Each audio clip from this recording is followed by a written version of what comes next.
तर काय सांगणार RSSने जे दलित युवकाविरुद्ध जे तक्रार केली आहे पोलीस स्टेशनमध्ये गुन्हा दाखल झालेला आहे.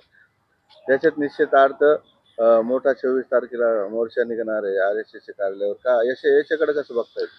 बरोबर आहे, कारण या देशातीलच नव्हे तर संपूर्ण जगातील जी शक्ती आहे, जी निसर्गवादाच्या मानवतेच्या संपूर्ण सजीव सृष्टीच्या विरोधात आहे, ती शक्ती म्हणजे RSS.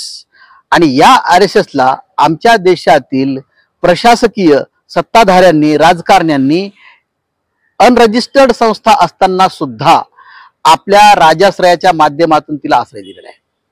आणि म्हणून सत्तेच्या आश्रयाला गेल्यामुळं या RSSची पॉवर आज वाढलेली आहे.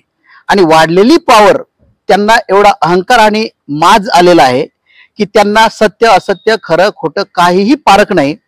त्यांना केवळ आणि केवळ हे वाटतं की आम्ही 3.5% वाले आम्ही संपूर्ण 97% लोकांवरती राज्य करू शकतो. हा गेल्या 700 वर्षाचा त्यांचा जो इतिहास आहे तो गेल्या 75 वर्षापूर्वी गेल्या 75 वर्षापासून डॉक्टर बाबासाहेब आंबेडकरांनी मोडीत काढलेला आहे. आणि त्या 75 वर्षापूर्वीचा जो त्यांच्यावरती हल्ला झाला संविधान निर्मितीच्या माध्यमातून, तो त्यांच्या अत्यंत जिव्हारी लागलेला आहे.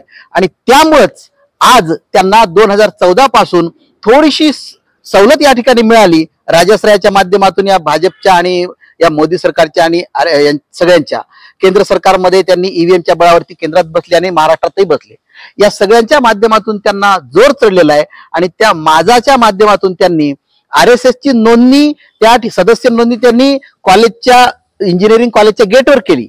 हे सुद्धा चुकीचं कसं आहे, कारण शिक्षण संस्था ह्या 100% अनुदानावर चालत असतात सरकारच्या.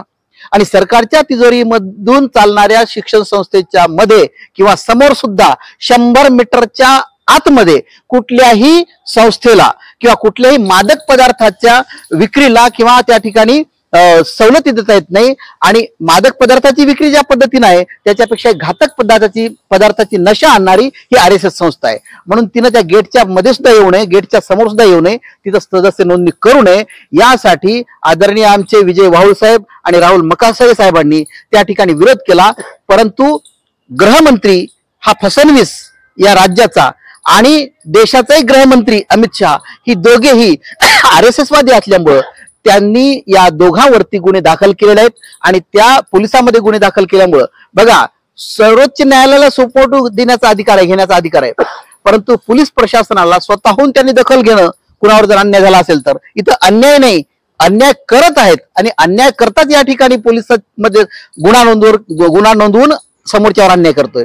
आणि या विरोधामध्ये वंचित बहुजन आघाडीच्या वतीनं आम्ही भारताचे लोक या माध्यमातून आम्ही औरंगाबाद इथल्या RSSच्या कार्यालयावरती 24 ऑक्टोबरला आम्ही मोर्चा नेणार आहोत. यामध्ये सर्व संविधानवादी या ठिकाणी संघटना आणि पक्ष एकत्र येणार आहेत.